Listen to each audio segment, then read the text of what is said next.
Oh, my word. Sensational. Splendid. What you cooking? Some soup. I don't really have a recipe. I'm just kind of putting stuff together. I think it'll taste good. And wow, what a soup. Can I try? Yeah, sure. Here, close your eyes. Now taste the flavors. The combination of salt and spice and all things nice and sweet. And when you swallow, a crescendo of warmth hits your stomach, like getting a hug from someone you haven't seen in years. But the connection just makes it feel like it was only yesterday. It's okay. Okay? What's wrong with it? Just not a big fan of the flavors. It's all good, man. I'll make my own dinner tonight. We don't have to have the same thing. The flavors are the best. Is it me? Is it my cooking? Maybe I can add some paprika. That'll give the whole thing a real... Disagreement detected. What? We're cooking dinner. This has nothing to do with Commander. Scans indicate source of debate. The existence of combos has a positive effect on games and the Commander format. Prepare for space battle. We were talking about combinations of flavors, not combos in Commander. We both know that combos are good, we just don't play them in every deck. James, I famously have argued against including combos in decks for years. Yeah, but they're still, positive. Oh man, I just wanted to eat my soup.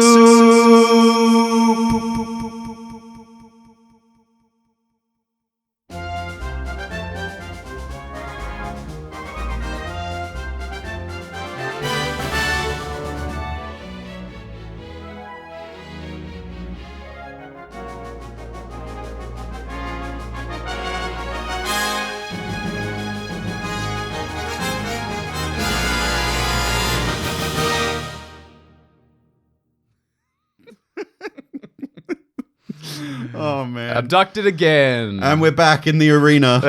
I've got my cross what Ninja Turtle I've got my little Walking 2-size. frame. No, I was thinking what Ninja Turtle weapon would I have? I got my 2-size. The gesture you're making is very walking frame. I was trying to be intimidating if I need help by pointing at getting Walt with into the two ring. tiny swords. And apparently I look like the old guy from Up. What's my weapon of choice? The weapon of choice is a song by Fatboy Slim where Christopher Walken dances in the video clip. That's my weapon of choice. Welcome to the concede. Welcome to the Get Commanded podcast. It's the GCP brought to you by POG, Palms Off Gaming, sponsor of this podcast where comedy does not equal tragedy plus time. I'm your host, Walt. No, comedy equals whatever the fuck this is. Yeah. Hello, Commander players. I just played a free sacrifice outlet, James. Ooh, thematic. Getting I like ready it. to combo off, baby. So we're having a little fight. A little debate. A little space debate. This is a organized debate. Yeah. We've done a few of these in the past. Yeah. And our topic this time is one that I think all of our listeners would have seen coming for a while. Yeah, it comes up a lot, I guess, in on the podcast. I mean, in the Hot Takes comes up episode. because you put yourself on this grand soapbox going, combos are bad. It's true. So yeah, how do they phrase it? The existence of combos has a positive impact on games and the Commander format at large. Okay. So look, our aim is to have you guys have better games of Commander on this podcast. That's the whole point of our podcast. But we are just two guys, but also we are two different guys. Yes. And even we have different opinions on things. This series of debates, the Space Commanders pin us up against each other to prove to you that we're not the same person, effectively. And this whole point is to explore these different opinions. So neither position is really correct. It's just different. What we do hope this abduction causes is some debate amongst you guys. Yeah, definitely. Talk about it. And the Discord is the best place to talk about. Yeah, and speaking of the Discord, the way that this kind of tends to shake out, so each of us will get 8 minutes to basically summarize our argument on the topic. Once the 8 minutes is up, we read a concluding statement. We get 3 minutes then to rebut the statement made by the opposer. If I get to rebut James gets to rebut me. And then the quote victor of the debate is decided by you out there. So you have to join our Discord server, which is linked in the show notes, or the Greensboro Commander Community Discord server.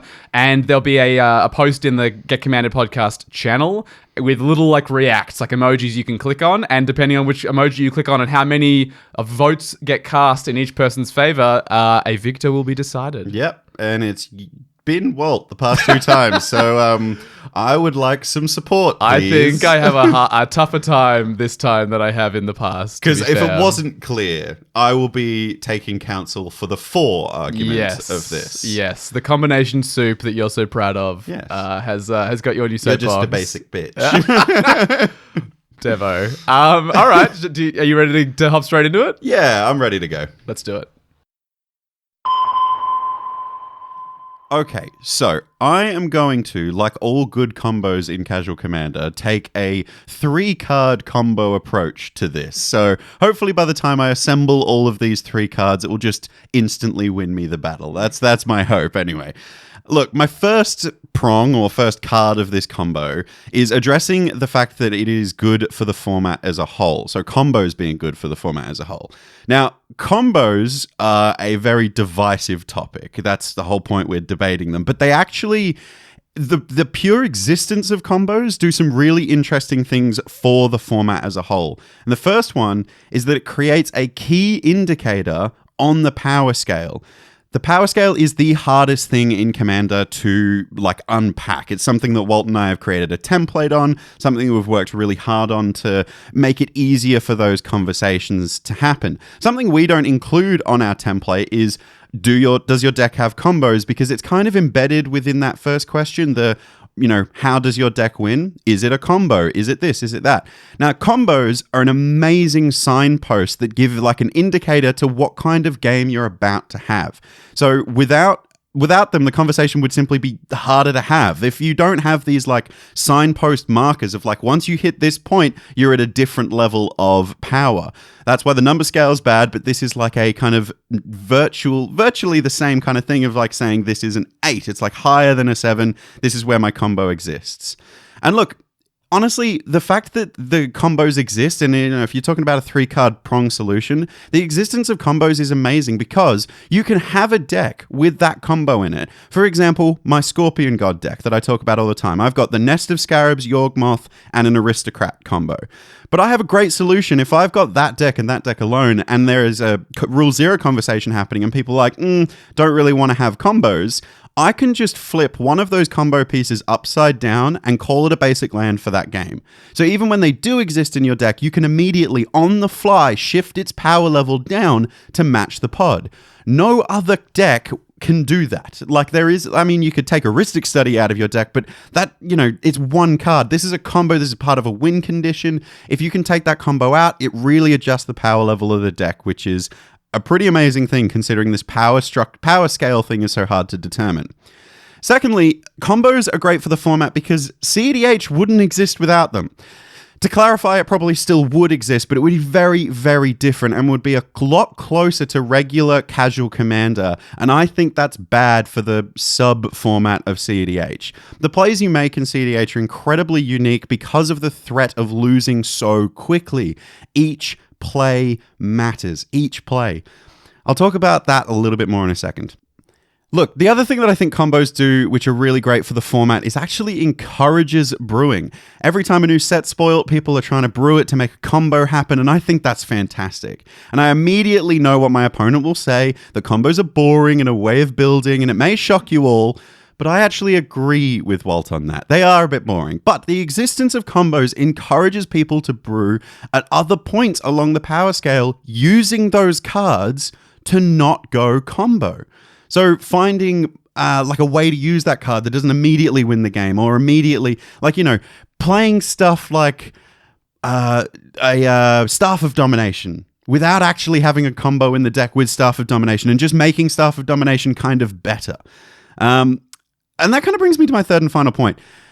We define combos as combinations of cards with amazing synergy or an instant win or an infinite loop. But combos are also just cards that work amazingly together. For example, my Tornos deck is full of combos that aren't necessarily infinite, they're just very powerful. So combos exist in front of you all the time, and even in those low-powered games that you might be playing. And again, it's a great signpost for the kind of power level you're playing. For example, I have a Doubling Season and a Teferi Temporal Archmage in my deck. That's a pretty cool combo. Teferi comes in, you can immediately ultimate it, your planeswalkers get even better. What a sick combo. Doesn't immediately win you the game, doesn't go infinite, but it is a combo, a combination of cards. That combo versus I have Teferi and Chain Veil means I win.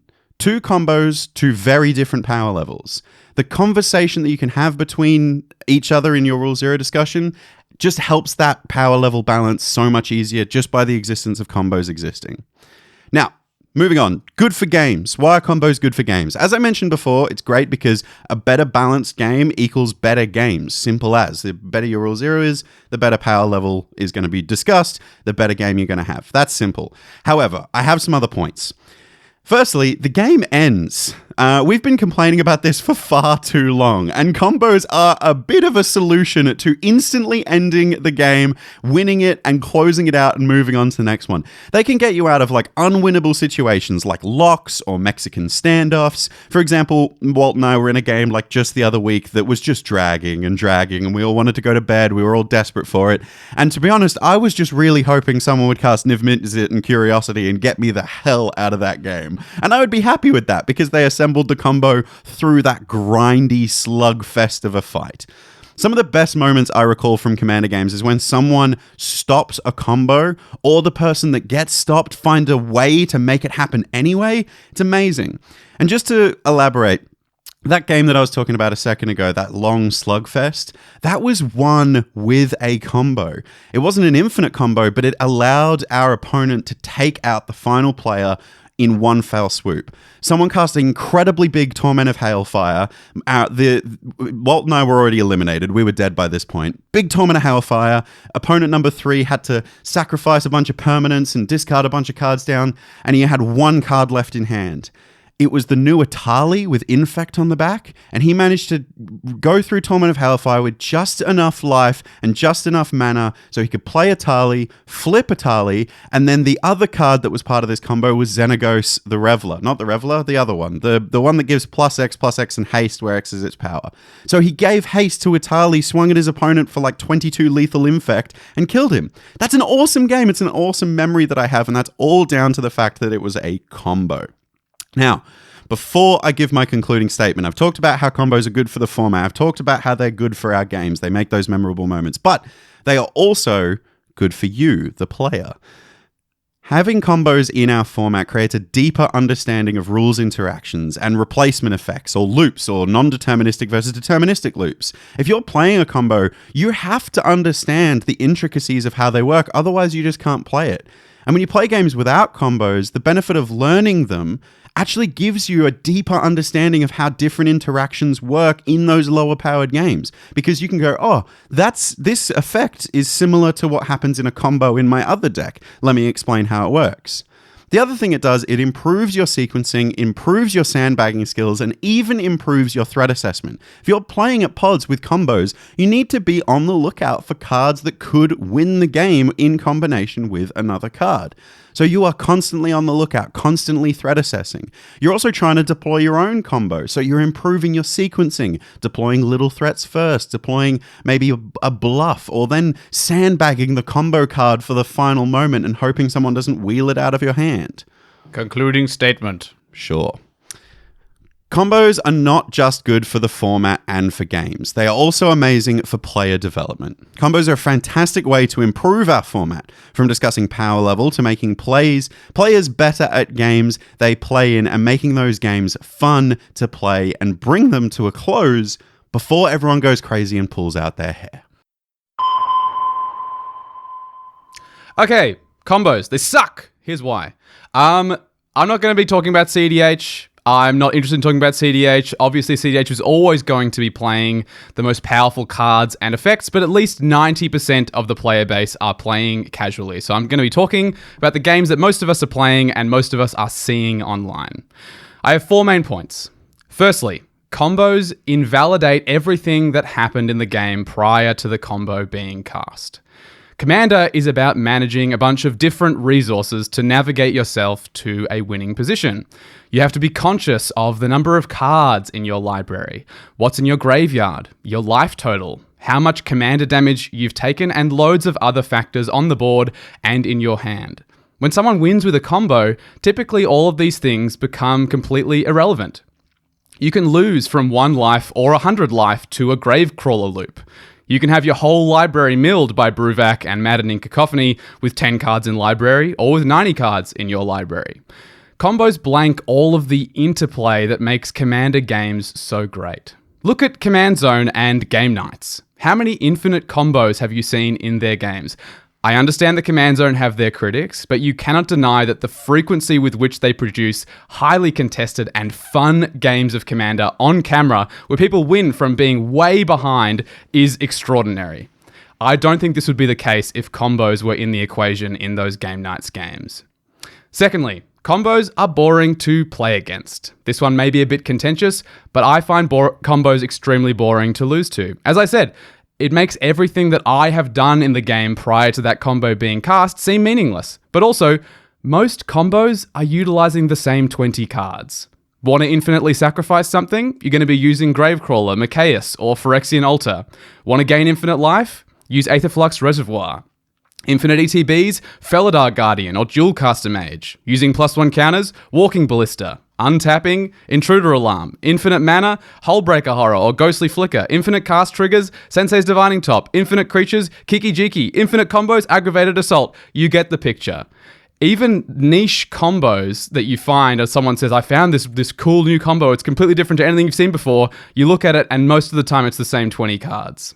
And even if you do find an underplayed card to use for your combo, what are you ultimately doing with the combo? Is it just Impact Tremors, but in a different card?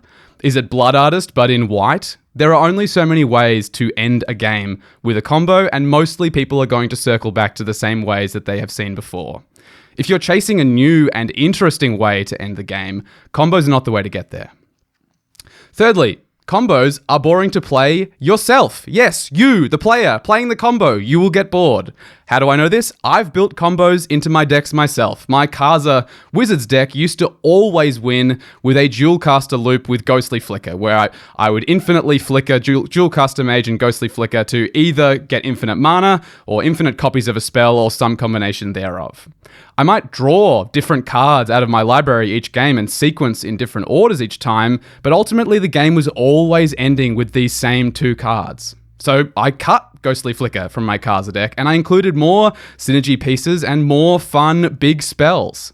As a way to have fun with this deck, I've extended the life of the deck that otherwise would have probably been disassembled by now.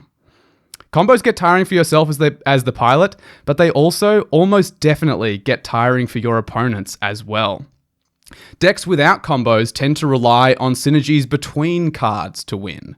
Yes, there may be the occasional overrun effect or similar win con, but getting to a board state where a card like Overwhelming Stampede wins the game becomes the fun. You can't win with Overwhelming Stampede if you haven't built up your board state first, and this becomes the challenge. You may even win sometimes without casting Overwhelming Stampede. If you build a wide board and you do it efficiently enough and remove enough of your opponent's threats, you might get there without even needing a card like this.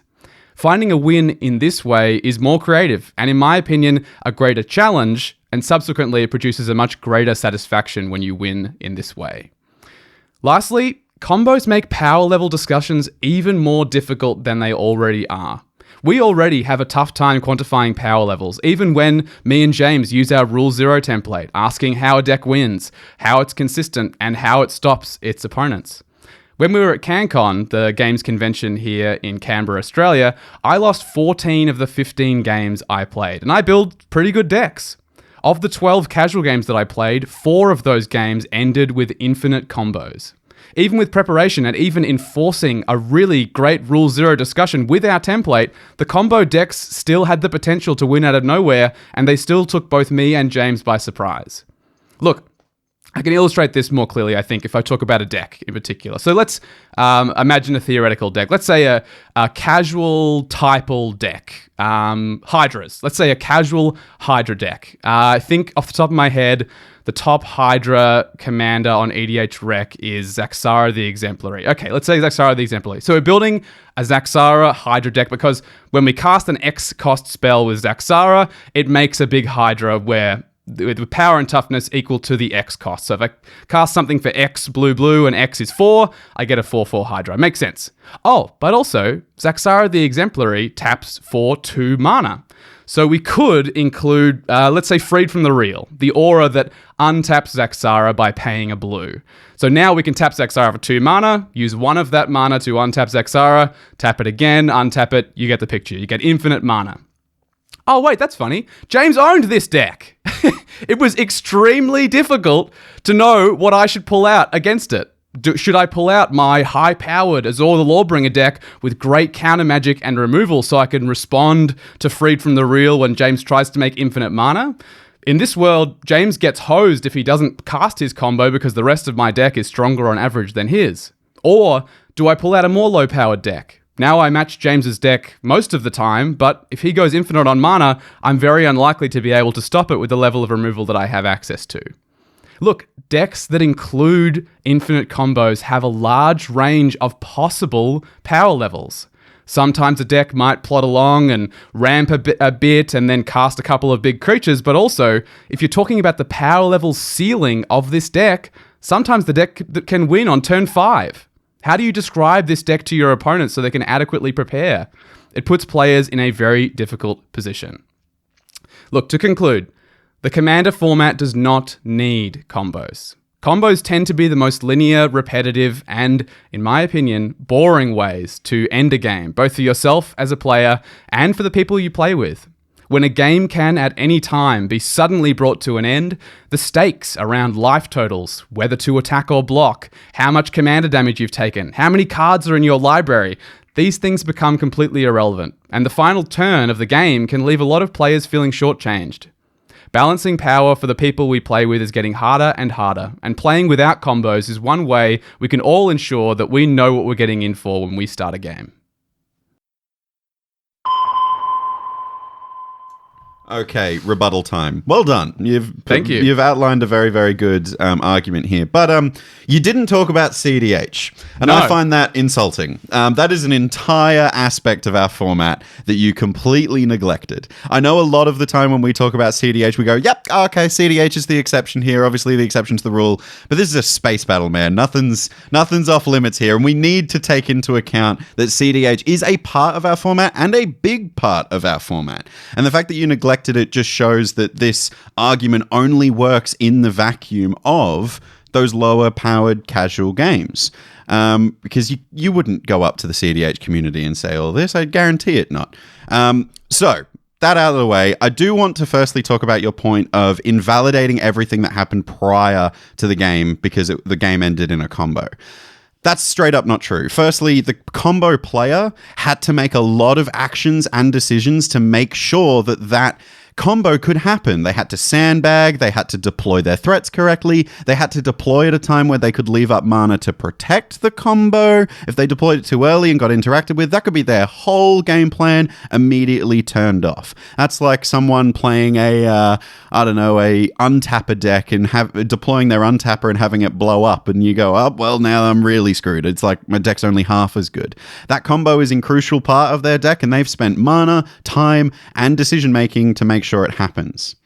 Next, combos are not boring. They are something to threat assess properly.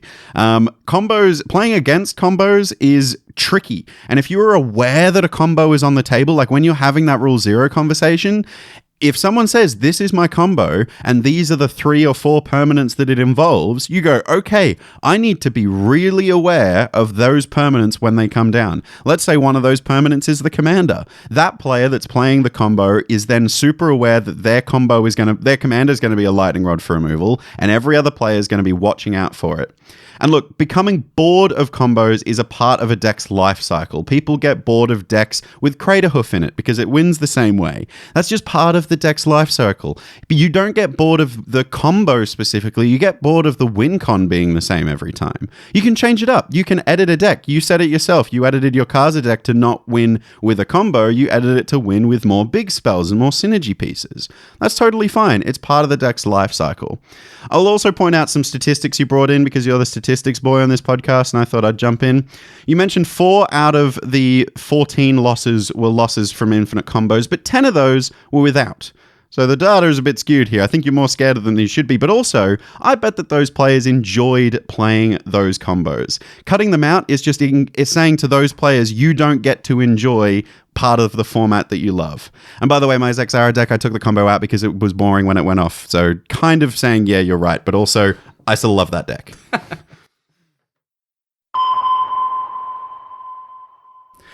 Okay, you're immediately started at the gate with talking about how combos were a key indicator of where you can be on the power level scale. I disagree. I think there are a lot of poorly built decks with combos in them, and I think this is actually part of why they muddy the water of power levels so much, and it's why it was a big part of my argument, is you can have a deck that is quite poorly built in every way, but if there is an infinite combo in there, the variance of possible power levels that deck can output is very, very wide. I mean, I talked about your Zaxara deck. That's a very casual deck, but it had an infinite combo in there. It was hard to threat assess and know which deck I should pull out. You spoke about Scorpion God and how you can pull a card, turn a card into a basic land, half of an infinite combo in the pregame conversation if people ask you that they don't want to play in a combo game. I think you're putting a lot of onus on players who may not know you, and I think it's very difficult as a player to be able to say to someone who you don't know, who is a content creator, for instance. I mean, maybe that's not so relevant here, but it's pretty hard to say to a stranger, no, I don't want you to play the deck that you've sleeved up and brought to this table today. And so I think people will err on the side of giving people access to something that they actually truly don't want to play against. CDH being without combos, you said this as your argument, you were worried about CDH being without combos, that would be totally fine. I think you spoke about how I'm neglecting CDH as a part of our format. We talk a lot about how CDH and Casual Commander exist in the same format. I think it would actually be a really good thing if CDH resembled Casual Commander more closely. I think that would bring us as players in this format closer together in terms of the kind of pods we could play with one another. You spoke about ending the game being a problem. I agree. I think it is hard to bring the game to an end, and I think we're still having very, very long and arduous casual games of Commander, but I think it's a bit disingenuous to imply that the only way to improve this problem is to have combos in our decks. We can play more win cons, we can play less board wipes. There's a lot of ways that we have spoken about on this podcast that you can bring the game to an end faster without playing a combo. You also spoke about Atali, the new Atali, and Xenaghost being a combo. I think that's contentious. I don't think I would necessarily consider that a combo. I think I would call that synergy. I think that there is a card that you are using that is being enhanced by another card. I don't think people would see those two cards being outlined in a Rule Zero conversation and go, whoa, your deck's got a combo in it. I think I would just be going, oh, okay, your Atali can be big and spooky sometimes. Yeah, that's what I said. With 20 seconds left on the clock. Shut up!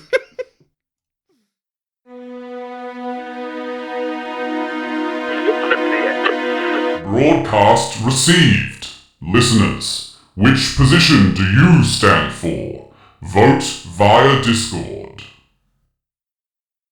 Hey, all right. Oh, out of space. Okay, back home. Back in Melbourne. It always gives me like a bit of a weird feeling going toe to toe with you. I know. It's a bit bizarre. It's not something we do. Like, even when we disagree on stuff, we tends to be like, oh, I reckon this. And you're like, I reckon this. And I'm like, that's fair. That's fair. Well, it's interesting. I was just saying, like, as we were being teleported back home, I was saying that, this is probably one of the most 50-50 debates in Commander, full stop. Probably. I reckon. Yeah. And I was annoyed at how well you articulated your argument, because look, there are parts of it that I agree. Even in my very last second of rebuttal, I said my Zaxara combo was boring. I had to take it out. Yeah. Like, I agree with that. Yeah. But there's so much that I don't agree with, and it's hard. This is what these space battles are all about, is showing that there is ways to debate each other and both be right. And also, discourse within a community is gonna happen, but it's important for us to hear each other's sides, understand it, and just make sure we're having better games because we understand what the disagreement is about in the first place. Yeah. Walt doesn't like combos because he doesn't like the game to just come to a close in an unsatisfying way. I like combos because it creates a higher level of gameplay. So let's find games where we can interact with that. Yeah. Look, there are a lot of things that get debated in our world that should absolutely not be debated. And if someone tries to debate you on it, you should tell them to go stuff themselves. But combos is not one of those things. No. Combos is a totally reasonable and fine thing for us to have a discussion about. We just play a silly card game, and some of us like the game to go a certain way, and other people like it to go a different way. And you know what? 90% of the time, we sit down at the same pods and we have a good time anyway. So that's the most important thing. So yeah, to you listeners out there, do you feel commanded? What do you think of combos? And certainly let us know via Discord if either of us have managed to change your minds. I suspect this is a topic where most people are going to be already have their minds made, I think. It'll be hard to convince any of you to swap camps, regardless of what camp you are in, I think. But yeah, the Discord's the best place to go vote, so click that link down in the show notes. But if you wanted to talk with Walt and I ourselves, you can go to the Discord, or you can get in touch with us on all the social platforms at Get Commanded of your choice.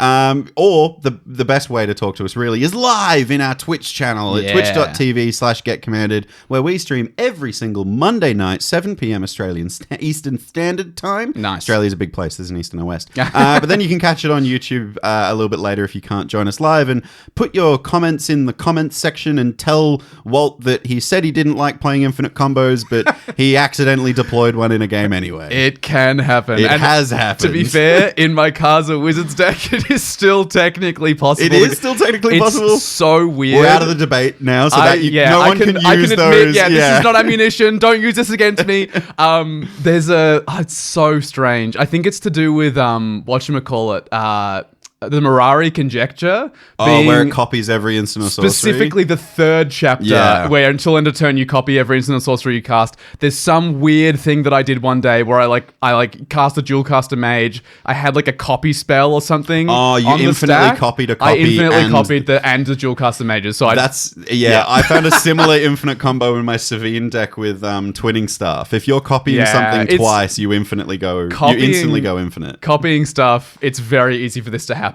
Right? Yeah, it's like sneeze and I win the game. Yeah, it's so common. And of course, the best way to support the Get Commanded podcast is on Patreon. It's linked in the show notes. There's lots of great things on offer for you if you would like to support us directly. We'd like to thank our patrons, Fuzzy, Bottomless Potamus, and Dire, and an extra special shout out to Fletcher Cutting and Wizard Down Under, who support us in the Space Commander tier. You are the best. You are the best. And also the best is Palms Off Gaming, sponsor of this podcast. These guys create awesome deck boxes, sleeves, binders, and jackets and snapback hats. And a podcast. Yeah. The podcast. They just recently had 6 Ninetales on their podcast. Yeah, the Pokemon Collector. Yeah. All of the creators that are linking up with Pog are awesome because it's also us. And if you like their products, you can go to palmsoffgaming.com.au/# Get Commanded, and you get a juicy 10% off your purchase and support the podcast at the same time. But Palms Off are everywhere now. They're in like literally every game store. It's great. Go to your RLGS, buy it from there as well. Tell them Get Commanded sent you as well. Yeah, big time. That's all the magic stuff, I reckon. So we'd better planeswalk, you know? One more thing before we planeswalk, actually. Sorry, we're unplaneswalking. We're still where we are. I forgot to put this in our notes for today, but we can now officially announce that we're going to Command Fest Sydney. Oh, yeah. We can officially announce that now. Holy cow. I completely forgot about this. Yeah. All right, we're putting this at the top of next week's episode as well. You don't want to miss this. Command Fest in Sydney. 13th and 14th of July, baby. So, yeah, we were umming and ahhing about some costs, and Good Games Australia are very generously helping us to get there. Yep. I don't know if you've been on the event page, you might have seen that if you scroll down to the bottom, it says Get Commanded Podcast will be there. We're in the special guest section next to RK Post and Kellogg's Loops. What is going on? So cool, honestly. We're like, sick. We are so flabbergasted. The day that event went live, we were like, oh my god, that's us on the website of Good Games, and people are spending like $100 to come hang out, and that's so cool. We will have a banner. We'll be walking around. If you're at CanCon, we'll probably be doing similar things to when we were at CanCon. We'll have some giveaways. We'll be giving away prize tickets for the prize wall. We'll have little flyers and that kind of thing like we did last time. We might have a big banner so you can come and find us. We'll be looking at different ways we can be there and be present, but no matter what, we'll be there. We'll be playing Commander, so come say hi. It'll be awesome. We'll chuck the link in the show notes for this episode if you want to go buy tickets. We'll be there all weekend, so we're super keen to see you all. It's going to be great. And now we'll planeswalk. Now we'll planeswalk. I totally forgot about that. And I was like, we can actually announce it now. We're excited. We've known about it for a long time, but we didn't know we were going until just now. So we'll go. We'll be there. And also, we'll planeswalk out of Magic and into somewhere else. It is my turn. I know I said this last week. I'm going to say it one last time. My shows, my theatre shows. As of the day that this episode comes out, I will be performing my second preview that night. And tomorrow, for all of you, I will be opening two theatre shows. I've been in rehearsals for 4 months. It's been a long 4 months. Crazy to say out loud. 4 months I've been rehearsing for these two different plays with this amazing superstar cast of actors. I am even with my pretty sizable amount of experience in theatre, pretty comfortably probably the least experienced member of the cast. There are some real heavyweights in the world of Melbourne theatre, and they're in the cast, and it's honestly such a joy to perform alongside them. If you like the thrifty interludes and when I'm silly and goofy, you will like both of these plays because they are both zany and funny and weird. And in both of them, I get to be pretty strange. In Carpet and Sand, I get to play a sheep that starts a riot. That feels pretty thrifty interlude to me. That feels like the cowed merchant started that riot. And in 100 Reasons for War, I do transform into an ape at one point. I won't tell you when. And I also, I don't know, I have some funny descriptions about science and the Big Bang. I described the Big Bang in detail. Thoroughly interesting. That's kind of fun. Just before we recorded this and got abducted, I was reading along as Walt was trying to memorize a very hefty chunk of text in his script. And it's pretty striking. I mean, I was just sitting there reading along, and I'm so excited to see you perform, man. This has been something that I've been waiting for 4 months while you've been rehearsing. Well, for years, arguably, right? You've seen me do. I guess you saw my improv show, but you haven't really seen me do a full play theatre show. Yet at all, which is funny to say. If you're interested, I'm going on the 2nd, which is Sunday the 2nd. This Sunday for you if you're listening to this. Correct. So if you wanted to come along and hang out with me in the audience and in the interlude, because we're going to be doing, they can come and have a thrifty interlude. with you. That's weird. Go buy tickets for that show because I will be hanging around. It's the double bill, right? So you'll be doing, I think it starts at 4. Yeah, Carpet and Sands. Carpet and Sand, 30 minutes off, and then 104 straight after. And you can just see one as well. Also, I will note that show or the Friday night, let's say you want to buy tickets for tonight, there is still a discount code. So if you use the code 241, so the number 2, FOR, the number 1, you can get half price tickets for a preview or for that Sunday performance. So if you really want to come along, and if you want to see both plays for the price of one, you could be a little bit thrifty. You could be. It's like we scripted this, but we didn't. Would you believe that? They don't believe it. Anyway, that's all we have time for. We'll see you next Friday for another transmission from the Space Commanders. Goodbye, Commander players. Bye.